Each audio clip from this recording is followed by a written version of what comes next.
Lindsay. Hello, hello, hello. I like it. Okay. We'll just, How many bars you guys get? Who's got the best? I'm 3. I'm at Verizon. Or you die. I'm 3. You're Verizon too. You're gonna be 50%. For a phone call? I have 2. I'm getting 3 and 52% on my battery. I have a charger. All right. I'll stand up here and hold it if you want me to. When it's time. Yep. Okay. So let's just get him down and then. Rick, we're just gonna get going on this one.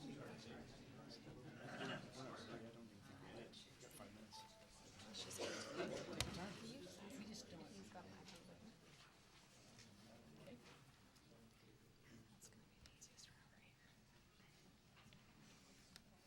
That's gonna be the easiest one over here. Do you want some tape for under here? Oh, if it works, oh gosh, it's gonna work.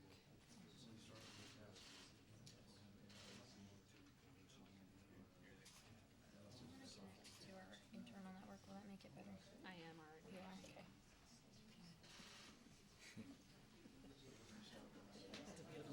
Thank you. Smile for the camera. Okay, let's ask him if he's got an iPhone. I texted him. Is that because you think it's working better? What now? Test, test. Got it? So, you're in Maine, right?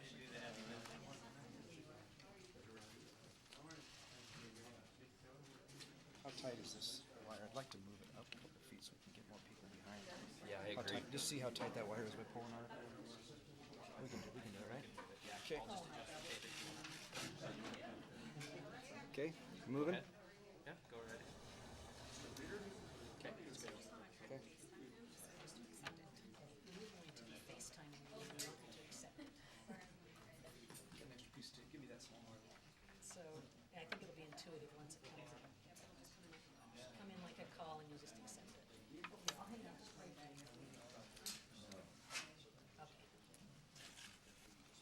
Okay.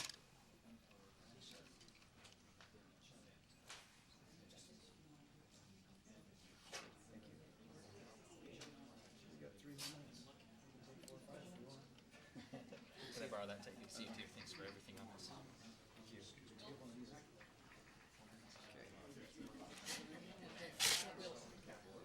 Did he pick up?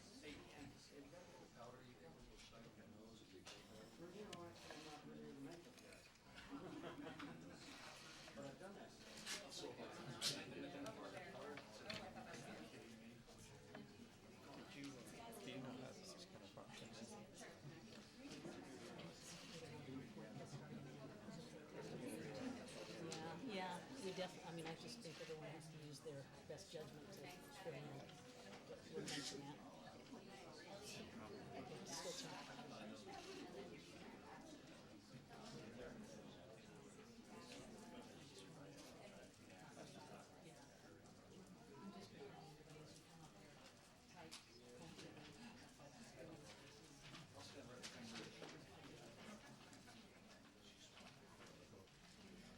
Is this the new, This where might the hold camera our, goes? this might hold Mike Levin on the FaceTime, so. It's serving the purpose. Okay.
still just setting up. I want to hear you talk as if you're live and see how loud it is. It's connection. It's connection. Yeah, just it goes. So we're gonna go with phone. Right? Yeah. We have to. Okay.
Right here? I would tell me where to go. Tell me where to stand. Tell you wherever you would like to go.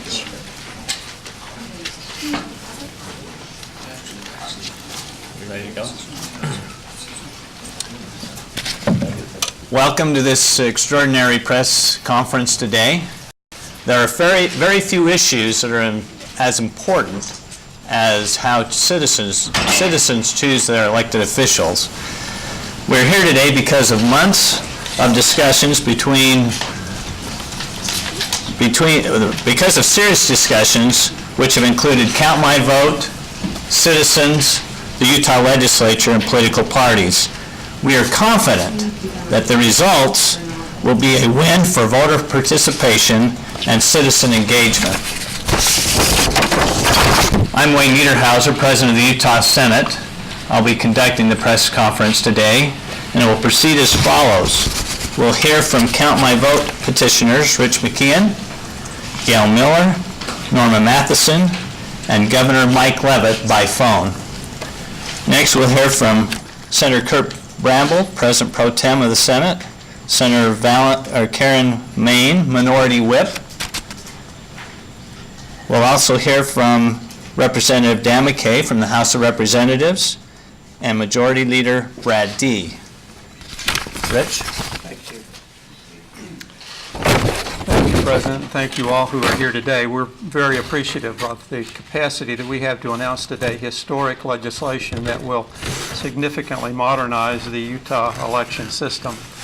There's been a lot of chatter since this negotiation commenced, and what I would recommend to people is that when you see the legislation, when you get acquainted with what it does, you're going to see that this is an elegant solution to this, that it significantly enhances the capacity of participation by all Utah voters. We're extremely pleased with all the work that's gone into it.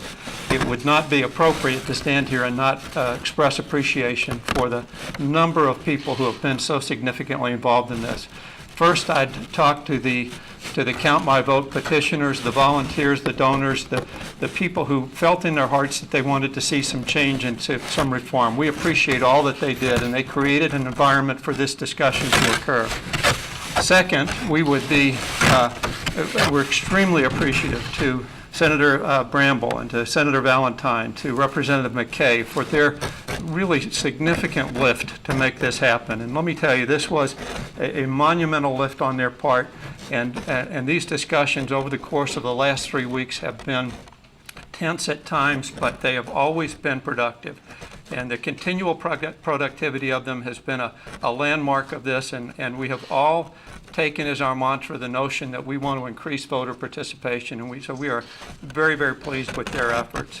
I'd also like to personally express appreciation to the co-chairs of Count My Vote, to Gail Miller, to Norma Matheson, and to Mike Levitt. Literally, these were not figurehead co-chairs. These were co-chairs who dug in, rolled up their sleeves, and did significant things to advance this. And I think all who are associated with Count My Vote should express appreciation to them for their really mighty efforts on behalf of this. Now, let me just express this, that we have been at this for quite some time, and it's always wonderful to culminate things in a solution that I think everybody ultimately will agree with. Again, I'd suggest there's lots of chatter, but that chatter is going to be resolved, I think, when people take a look at this. What you see behind you is a bipartisan group, people from both sides of the political spectrum who are civilians, I guess, and those who are parts of the legislature. And we uniformly agree that this is going to be a beneficial step forward for Utah. Thank you so much for all of the efforts that brought it about, and we will just be willing to move forward productively in all of our efforts to bring about greater voter participation in Utah. So I'll turn the podium then over to Gail Miller, and again express appreciation to her and Norma Matheson and to Mike Levitt. Thank you, Rich. It's a pleasure to be here today to be able to announce this change in the way people can go through the election system in Utah. We are especially appreciative that those who have not been able to attend caucus meetings will now have a choice, be able to go through a primary or be part of a primary process. We are especially appreciative of the legislature that worked with us, that allowed us to work with them to bring about a solution that's a win-win for all of us. I think it's important that as we exercise our right to vote in whatever form we choose, that we do so and that we become stronger through this process and elect the people that want to serve in capacities that can make a difference for all of us. With that, I would just like to thank the legislature, Dan McKay and Senator Bramble and Rich McKinn and all of those that I worked with. Their efforts were long and tireless, and they brought about a wonderful solution. I am grateful for that, and thank you.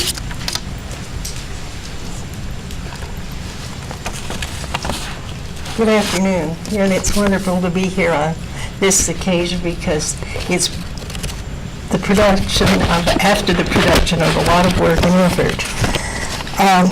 I joined this effort because of the many concerns expressed by the public about our electoral process. The hundreds and thousands of people who have signed the petition and hundreds of volunteers involved in the Count My Vote effort have helped make this watershed legislation happen, and they deserve all of our thanks and recognition. Without the groundswell of public support of those who signed the petition and our donors and volunteers, we would not be at this point. And it's significant reform to allow Utahns to participate. And that's the most important thing, is the participation. Our participation has been rather abysmal of late in the general elections and the primaries, and we hope this is going to encourage more people to really participate in this process. I too want to express my thanks to all of those that I've worked with on this effort. It's been a very cooperative and inspiring experience. Thank you. Okay, we'll now have Governor Leavitt join us by phone. Mr. Leavitt, go ahead. Thank you. I am sorry to not be there in person. I am on travel that had been pre-planned and that could not be changed. I wanted to comment on two questions, and that is to just describe the compromise, and secondly, to discuss why the compromise solution in this form of legislation came about. Simply stated, the political parties under this legislation can continue putting people on the ballot through the caucus convention system. The law would provide that candidates have an alternative way of getting on the primary ballot, and it would also allow unaffiliated voters a chance to vote in primaries. The result, and essentially what's new here, is that Utah, in addition to the system we've had, will have a direct primary election like the other states. It also means that several 100,000 Utahns who choose not to affiliate with one party will have to vote in a primary election. Now, those who have signed petitions and have carried petitions door to door and have fueled this effort with the enthusiasm and the commitment and the donations deserve an explanation as to why the leaders of Count My Vote concluded to join in this legislation. There are three reasons. Reason number one, it accomplishes the mission of Count My Vote, specifically a direct primary election and a wider voter participation. These have been accomplished without the expense of a general election campaign in the fall. That money and that energy can now be put to work electing good candidates by both parties. Reason number two, allowing unaffiliated voters to participate in primary elections was not part of the Count My Vote initiative, but we believe it is an important change. We believe that the ballot initiative has created an environment where it is possible for this to happen. And therefore, we believe that joining in this legislation creates a very positive outcome in that respect. Third, the possibility that Senate Bill 54 might in some way nullify the impact of the initiative process was a material risk. All of that said, we believe that for that the best interests of Utah voters are pleased are met, and that we're pleased to join in this legislative outcome. I too wish to acknowledge the thoughtful leadership of Senator Bramble, Senator Valentine, and Representative McKay, and the expanded legislative leadership who have all worked tirelessly to make this happen. The job was done in a professional way. Working relationships have been dignified and professional. A change of this nature is challenging, and it takes tenacity and courage on everyone's part. Obviously, the job is not yet done. This law has now passed and be signed into law, but they will have our full support in that process. Others played an important role.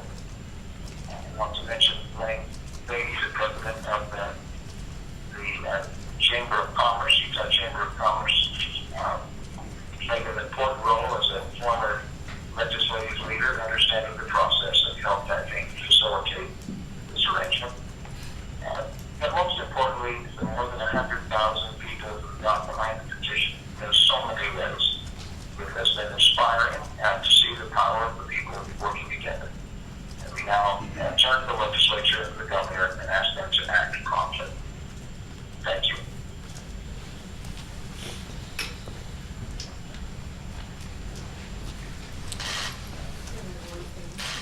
You know, it's been quite a journey. If politics is the art of the possible, when we looked at the provisions of Count My Vote and the effort, the extraordinary energy that was coming forward, as legislators, we asked ourselves a question: what is the problem that we're trying to solve? It's greater citizen participation in the process. And so we embarked on a path to bring forward a principled compromise. Now, it's not been necessarily easy.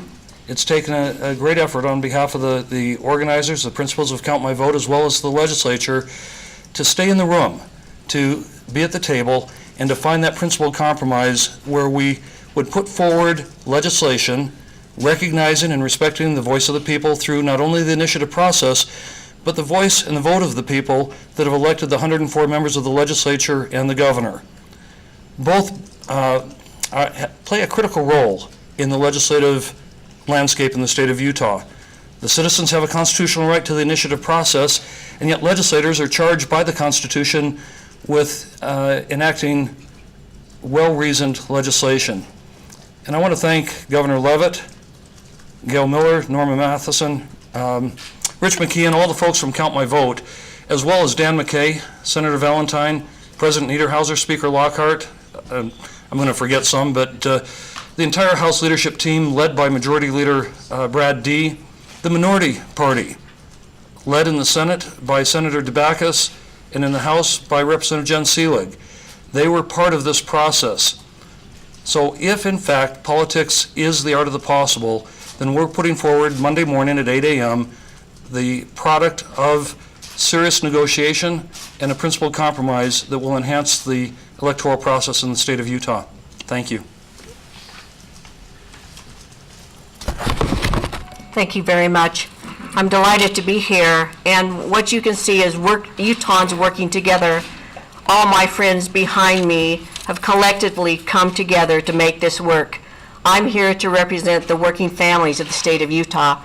This piece of legislation will give working families portals so that they can run and they can vote in the state of Utah. This is opportunity for everyone, and I celebrate the cooperation of all of us. Look behind me. These are people working together for the betterment of the state of Utah. Thank you so much.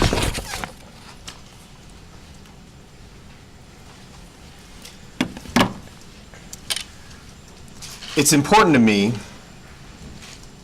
as I look out on the back row and see my family,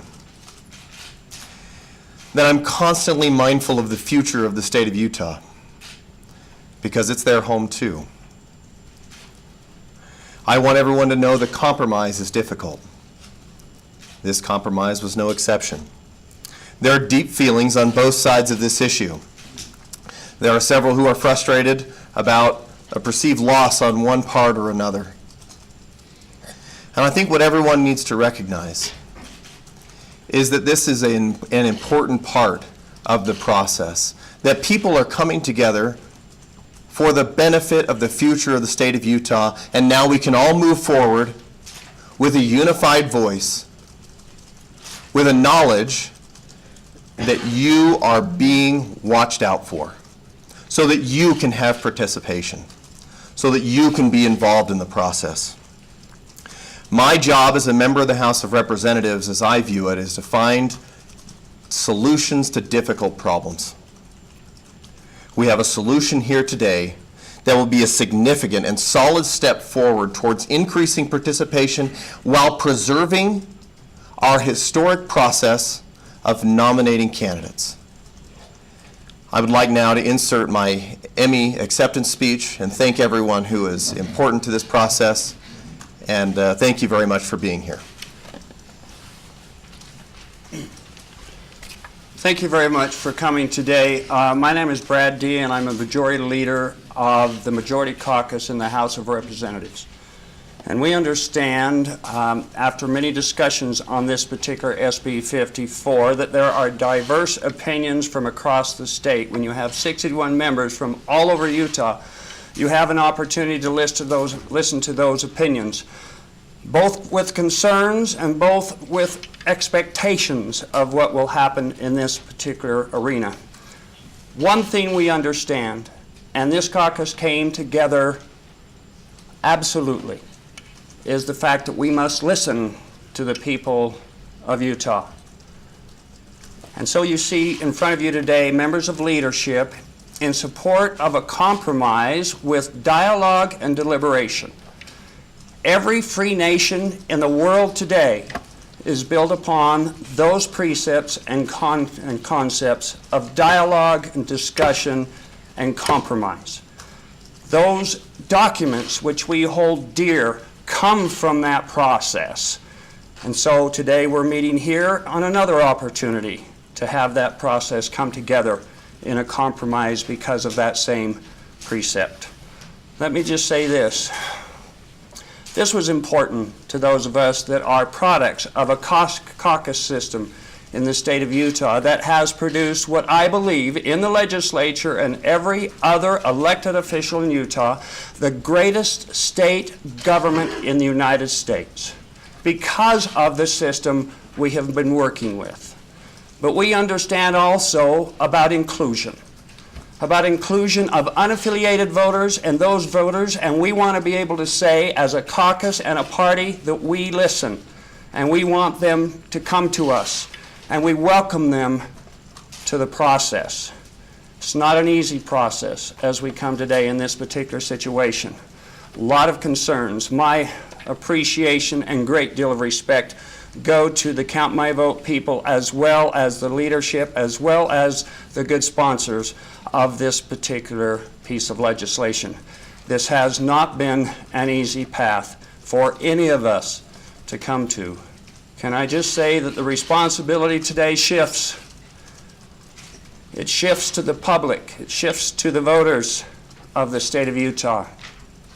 It's imperative that they grasp this opportunity to be heard and be part of the elective process in the state of Utah. You can no longer sit back and let somebody else do it. You must take advantage of this opportunity. I couldn't say it more eloquently than on a sacred battlefield in 1863, a president said, "A government of the people, by the people, and for the people." I'm so excited to be here today. Thank you. I think we're going to take some questions now. Oh, I'm sorry. We'll now take questions, and if you could direct your question to a specific person, that would be helpful. Questions? Yes. For Mr. McKeon, if you would, and step up and make it. Do you think a lot of the people who volunteered and contributed to the Count My Vote initiative are going to feel let down by this deal that was made essentially without consulting them? We have had a couple of phone calls. We've issued statements to those folks to express our appreciation. Frankly, there are some people who are disappointed. I suspect there are people disappointed on both sides of this issue, and that's why I suggest that once people get acclimated to this, when they assimilate what's in the bill, when they recognize that it includes openness in the process, that it includes a direct primary while retaining all the vestiges of the caucus system, there's a lot for everybody to appreciate. But it's a complicated bill. It's not easy. I think that as I've suggested earlier, it's really a quite elegant solution. And we will do everything we can to reach out to those who have worked with us, who have volunteered their time and energy to try and offer explanation and answer their questions. We've done so far, and we'll continue to do that. Mr. McKeon, on the matter of openness, there have been a lot of people expressing their views online that are suggesting this has been a backroom deal because it hasn't been open to them to view or see. What is your response to that? You know, and I'll let Senator Bramble and others respond as well, because I think this is an important question. You know, we had as much transparency as we were able to have under the circumstance, but it was a group of people that sat down and began to negotiate what I think was this elegant solution. We navigated our way through a lot of very difficult component pieces, and as we did that navigation, we began to recognize that we were all consistent on one issue, and that was voter participation. As we began to articulate this, and as we began to examine that from a standpoint of principle, we began to recognize that we had a lot in common. And as that began to evolve, this legislation came together. Now, I think any time you deal with smaller groups of people, you run the threat of people feeling excluded and non-transparent, but we've done the best we can, and we will reach out actively to those people who have been supportive to us. And I'd invite Senator Bramble or Representative McKay to respond to that as well. Thank you, Rich. We first met with Count My Vote, I did personally, with many of the principals as early as October, and outlined a proposal.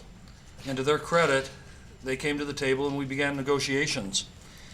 This bill, in terms of transparency from a legislative point of view, it was first written about in the media as early as October, early November. There were several stories in the media in December, January.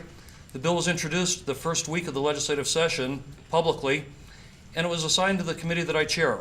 It was held in that committee for 2 weeks before it was put out for a hearing so that the public would have ample opportunity to read that bill and to come forward in the very public, very transparent process of the public hearings at the legislature.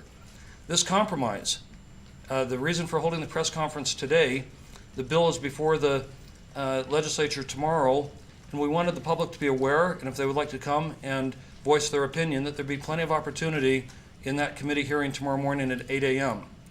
And so from the legislative perspective, we have, and I believe Count My Vote has also been engaged in as much public discourse as possible, given the nature of making laws.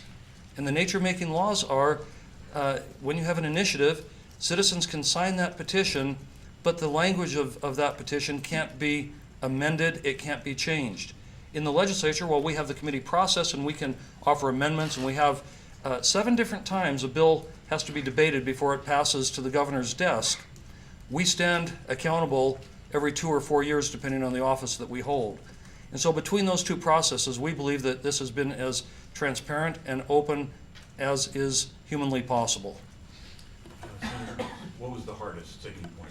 What fell apart yesterday or Friday night? Well, I think when you have some very passionate opinions on both sides of this issue, both from the Count My Vote and from the partisan political perspective, getting the language right and getting it ready for prime time is a difficult task. This notion of making sausage in America is not easy, yet the Founding Fathers anticipated that when they laid out a separate but equal branches of government. And when you reflect on the voice of the people, 100,000 signatures is rather compelling. The legislature is also elected by the people and plays a role. And so how we bring those sides together in this principled compromise, how do we respect the voice of the people who wanted to preserve the caucus convention system because it has served this state very well? How do we address the concerns of the citizens that feel disenfranchised, that either because of the nature of the caucus convention system or the nature of their unwillingness to align with a particular party? Bringing those folks together was very, very difficult, and until we had all of the I's dotted and the T's crossed, which we were optimistic. When we scheduled the press conference for yesterday at 11 a.m., we were optimistic that we would have the final product done by then. We ran into a few challenges putting the finishing touches on. We canceled the press conference. We're here today to respond to any questions you have on the final product. Next question in the back. Thank you. Senator Bramble. Senator. Thank you. Since you know me, can you identify yourself? Thank you. Robert Comstock, Chairman of the Education Caucus of the Salt Lake County Democratic Party. Senator, 2 questions, please. What is the time limit given for gathering signatures? The paper reported started January 1st. What is the ending point for a candidate to collect signatures? And 2, will there be a limit on the number of candidates that will be allowed to be on the primary ballot if they get the necessary signatures? The answer to the second question is no. There's not a limit to the number of candidates based on signatures, although we have had discussions with Count My Vote about the issue of plurality and how we would deal with that in a future legislative session. That's not part of this legislation, but there is some concern on all sides about plurality, but we've not addressed that. Does that mean a runoff? Well, it could be a runoff. It could be, there are several models throughout the country where when you say a runoff, whether that is referred back to the respective political parties after a primary if there's no majority winner or a public runoff. There's a number of different models that could address that. We have not had substantive discussions on that, other than we would address that in a future legislative session. On the issue of signatures, the signature period would begin January 1st and end 2 weeks before the respective convention where the office would be nominated. In the case of a qualified political party, in the case of a direct primary, should a party not meet the qualified political party, it would be January 1st and it would end on the first Monday following the third Saturday in April. It should not be a problem disposing of the money we've raised. It's been this is an expensive process to gather signatures, but it's actually interesting you asked that. We actually believe that Count My Vote has now established a bit of a brand, and we'd like to continue to be involved in the community, involved in issues that would elicit response regarding voter participation, and so we intend to retain the title and move on in the state in productive ways. This gentleman has the next question. Senator Bramble, Michael Anderson from the Weber State Signpost. I was just wondering, you say unaffiliated voted, are we talking about like an open primary or just people who are already actively unaffiliated? This clarification. Well, I'm not sure what the term actively unaffiliated means, okay, because I mean, like, could like somebody who's registered for the other party show up at the... No, that Okay. under the provisions of Utah electoral process today, in the Republican Party, if you are registered with another political party, you can't vote in a primary. However, if you're unaffiliated, meaning that you're a registered voter and you have not affiliated, you've not checked the box to be affiliated with any political party, today you could go to in a primary, you could go to the polling place, you could ask for a ballot. Now, the Democrat Party is open. Anyone can vote in a Democrat primary. The Republican primary, if you're unaffiliated, you could get a ballot on election day so long as you're willing to check the box and affiliate with the Republican Party. This proposal would eliminate that process, and if you're unaffiliated, you'd simply be able to vote. But if you're a Democrat or if you're registered with the Independent American Party or the Constitution Party or any other party, then you would still not be qualified to vote in a, well, it's up to the parties. This is an issue of internal party politics, but to become a qualified political party, the party would have to change their policy to allow at least their party members and unaffiliated to vote in their primary. Okay, we'll take a couple more questions. Senator Niederhauser, there's a quick question for you. How are both parties reacting to this compromise? Have you received any pushback or any kind of fallout from the parties? We have received pushback from both sides, from parties who are concerned about giving up the caucus system. And so it's important to us to try and maintain that system, but yet give some balance so that people could find an alternative way to the ballot. And I suspect that not everybody will still be joyful about it, but we feel like it's been a great compromise. In fact, I think compromise is understated. We feel like we're confident we've come up with a win-win solution to engage citizens. Okay, last question. Mr. President, perhaps. Thank you. There he is. He is in the back. I'll be happy to do interviews after this. You guys are. So I think that's appropriate. We'll take one more question, and then we'd invite you to ask any other questions you have to individuals who are here. We'll stick around and take more questions. Last question, anyone? Okay, yes. I'm not enjoying with Capitalist News. We just had a question about what type of candidate do you see, or what personality type or a group of people do you see taking advantage of the primaries? Is this other route to get under the primary?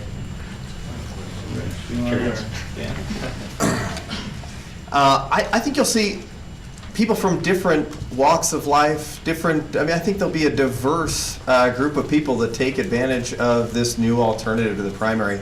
I don't think it's necessarily one over another. Certainly going directly to a primary does state that, there may be more resources involved behind that candidate. And, that's something that I think everybody's going to be monitoring and watching how that plays out. But I think everyone or every type of candidate will be exposed to that process and will be interested in gathering the signatures to get on the ballot. I don't think it'll be exclusive of one or another type of candidate. Oh, yes. You know, I think all of us hope that it just will be an inviting process, that will invite candidates of all dimensions that represent the diversity of our community, that people will feel free to step up and to run and to avail themselves now of two different alternative ways to do it. And we just think there's an opportunity here for people to kind of fit themselves to the right solution and begin to run, and we hope that that will be the case. So that now concludes our formal press conference, and we'll be around for other questions. Thank you very much.